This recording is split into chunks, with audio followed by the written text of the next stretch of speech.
Mr. President, it's General Carville at the Pentagon on line 5. This is Dugan. Mr. President, I'm afraid we have a heck of a situation down here. How bad could it be, Ben? According to NORAD, we've got Soviet aircraft coming at us from all directions and ground troops pushing up through Mexico. I don't know how they snuck in on us. You better double check this with NORAD. Just doesn't make any sense. I'll call the Kremlin. Will do.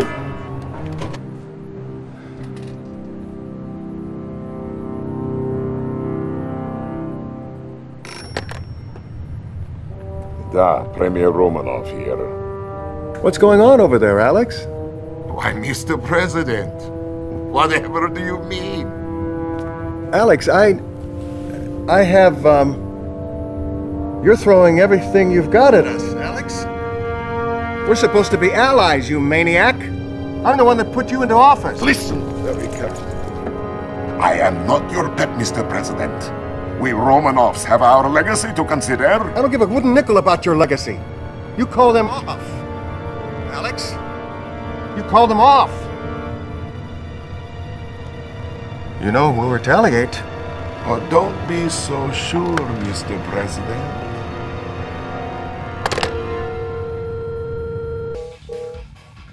I suggest sending the squids out in front of the main group. Battle controlled online. Port under pressure. They may be near.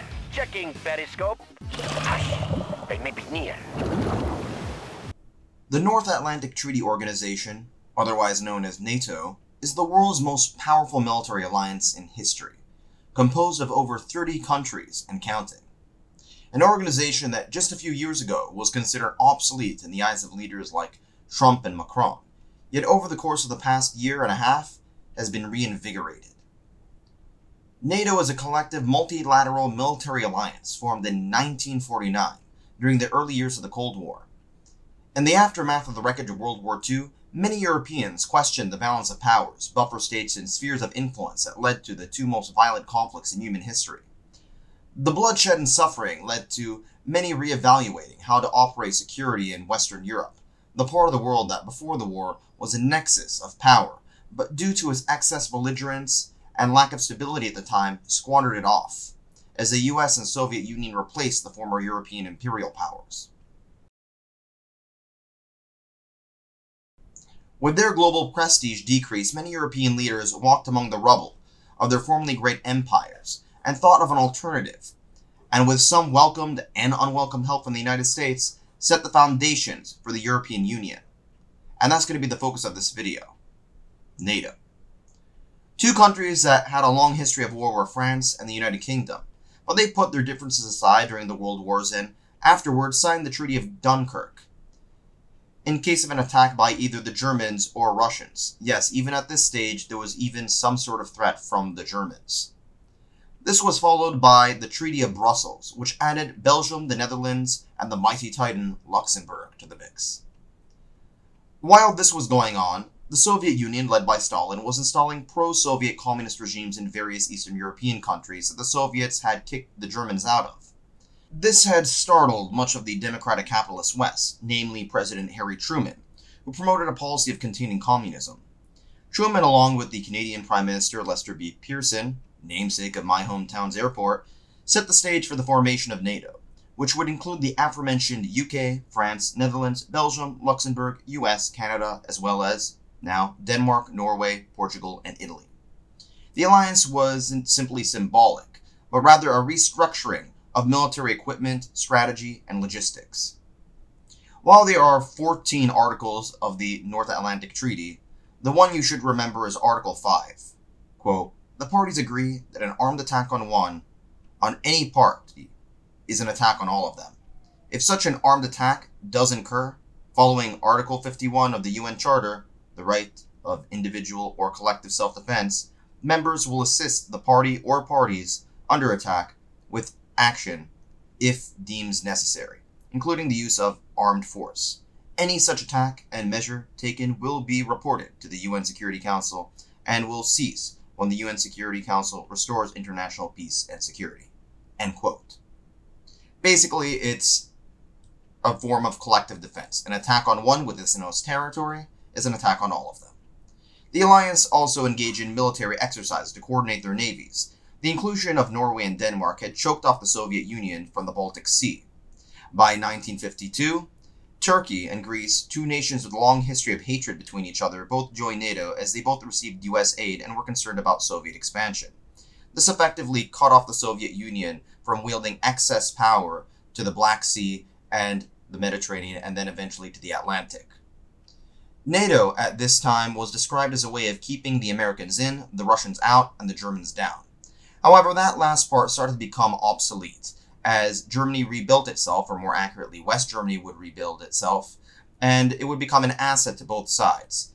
At the time, as I mentioned before, Germany was split into two, the Western-backed Western Germany, and the Eastern-backed, wait for it, Eastern Germany.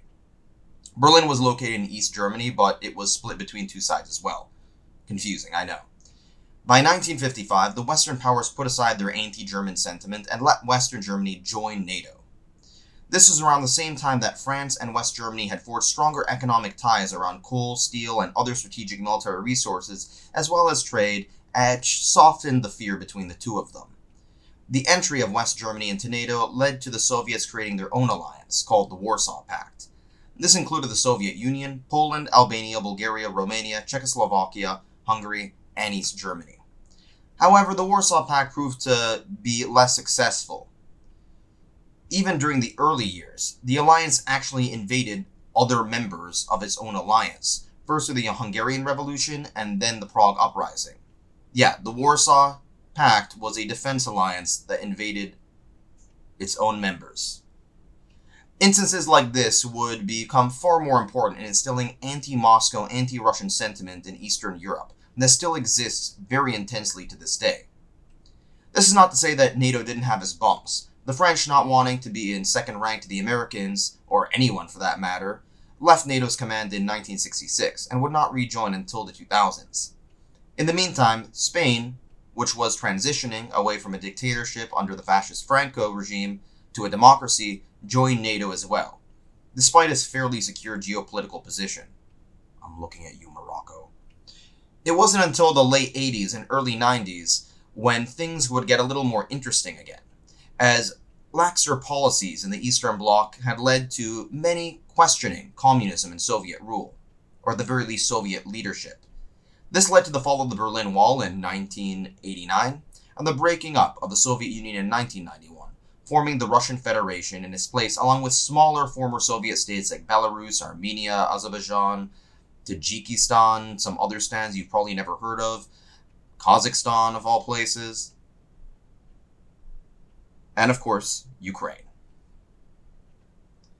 With the collapse of the Soviet Union, many members decreased their military spending, oftentimes below the 2% GDP threshold that NATO set out.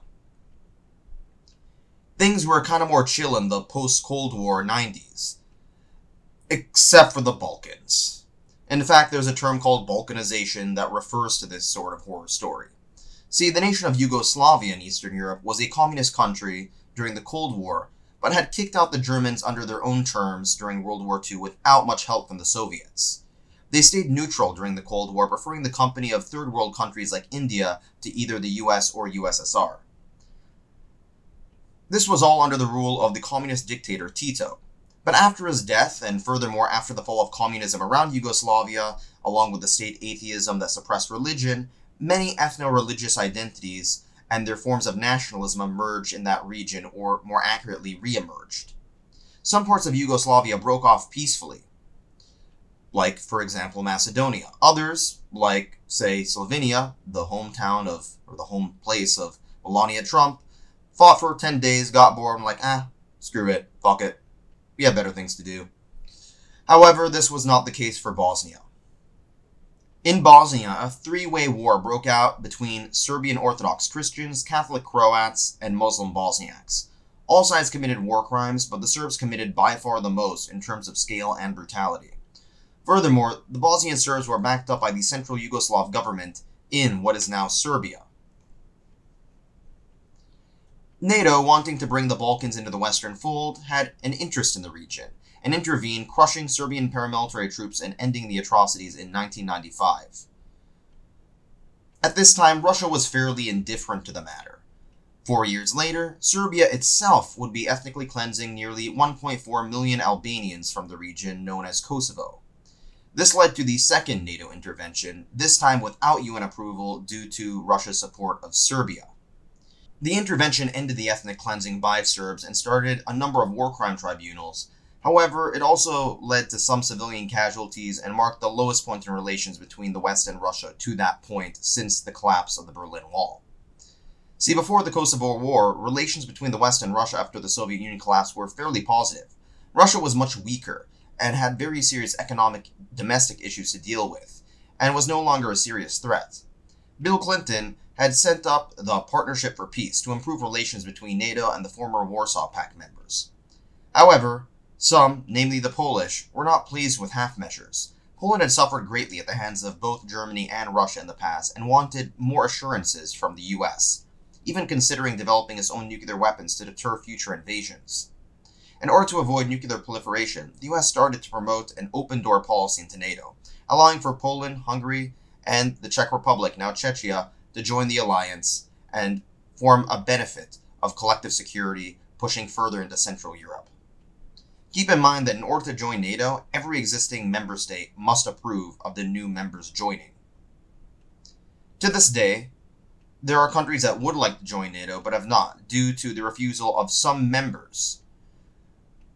Kosovo, for example, would like to join NATO, but it has not gotten approval by some members such as Greece, which is fairly close to the Serbs. While the Cold War never got hot, and NATO's Article 5 was never used during the Cold War against the Soviet Union, it was used on the 11th of September 2001, when Al-Qaeda members harbored by the Taliban in Afghanistan prompted the longest war in US history. This eventually led to the death of Osama bin Laden in 2011, but the intervention eventually failed in 2021 when the US leaving led to the Taliban regaining control. This put a tremendous strain on NATO resources and crippled a lot of the faith it had gotten in previous decades.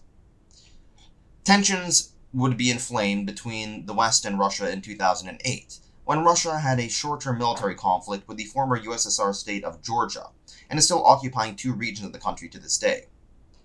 NATO continued to expand eastward as more Eastern European countries sought to join both the EU and NATO, as much of the Western European countries were far more prosperous and many Eastern Europeans sought to join in on the prosperity and security.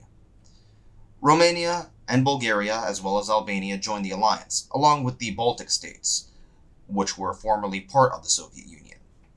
Many former Yugoslavia states later joined NATO, such as Slovenia, Macedonia, Croatia, and Montenegro. Much of this had to do with their disgruntlement towards Serbia and its war crimes, as well as its denial of said war crimes. Bosnia would also like to join NATO due to the majority of Bosniaks and Croats there, who are very pro-NATO, as opposed to the Bosnian Serbs, who are very pro-Russian. Of course, the most prominent example of this is Ukraine, which wanted to join NATO but could not due to Germany's veto power, as Germany had faced historical guilt over its conduct in Russia during World War II, even though Ukraine was also rampaged over. Now, I'll gloss over some other aspects of NATO history, like the intervention in Libya, which didn't exactly work out too swimmingly, and stick to Ukraine, since that's the main focus that everyone wants to listen to now. The sentiment in Germany and the rest of Europe would change a bit in 2014, when Ukrainians sought closer trade relations with the European Union, which was rejected by the pro-Russian leader. Protests led to him eventually leaving the country to Russia and a pro-European government forming. We later found out that this pro-Russian leader had his own set of mansions and sports cars and even his pet ostriches. Look it up. This resulted in Russia annexing the Crimean Peninsula and supporting separatists in eastern Ukraine in the face of widespread condemnation. This led to Russia being faced with some Western sanctions and getting kicked out of the G8, now the G7. This morphed the G7 into what was formerly a bloc of the strongest economies into a bloc of predominantly, or really exclusively, wealthy liberal democracies, now composed of the US, France, UK, Germany, Italy, Japan, and Canada. These issues would further escalate in 2022 when Russia invaded Ukraine, leading to an ongoing war with widespread condemnation from the international community. Putin thought that Ukraine would be overwhelmed in a matter of weeks, but with the combination of Western support, Ukrainian resilience, and an astonishing amount of Russian ineptitude, the Russians failed their initial goals, being kicked out of the north, as well as certain portions of the south and east. The nation that changed its policy most prominently due to the invasion was Germany, which ditched its old policy of being slightly sympathetic to Russia to a policy of ramping up its military spending and allowing various nations to send their German Leopard tanks to Ukraine. The most supportive countries of Ukraine have to be, one, the Anglosphere nations like the US and UK, with a long history of hostility towards the Soviet Union and Russia, as well as various Eastern European nations which have suffered a great deal under the pressure of Moscow. Mainland Western Europe is still largely supportive of Ukraine, but tends to be a little bit more hesitant. On top of that, Finland, a formerly neutral country that had lost a tenth of its territory taken up by the Soviets during World War II, dropped neutrality in favor of joining NATO, and were well positioned not only for self-defense, not only for closing off the Baltics even further, but also due to their close proximity to much of Russia's nuclear arsenal. Sweden has also sought to join NATO, but their membership has been stalled by Turkey due to Turkey's concerns over Sweden's support for Kurdish activists. Turkey, along with Hungary, are really the weakest links in the alliance, as they're quasi-autocratic governments and tend to be more sympathetic to Russia than others. It'll be interesting to see how their roles play out, especially Turkey, which, no offense Hungary, is far more important than you. NATO has also promised Ukraine membership if they manage to liberate their country from the Russians. As far as the future is concerned, well, we'll have to wait and see. An organization that was considered unnecessary during the 90s has been strengthened and will most likely stay strong until the threat of Russian expansion no longer exists. Thanks for watching. Bye.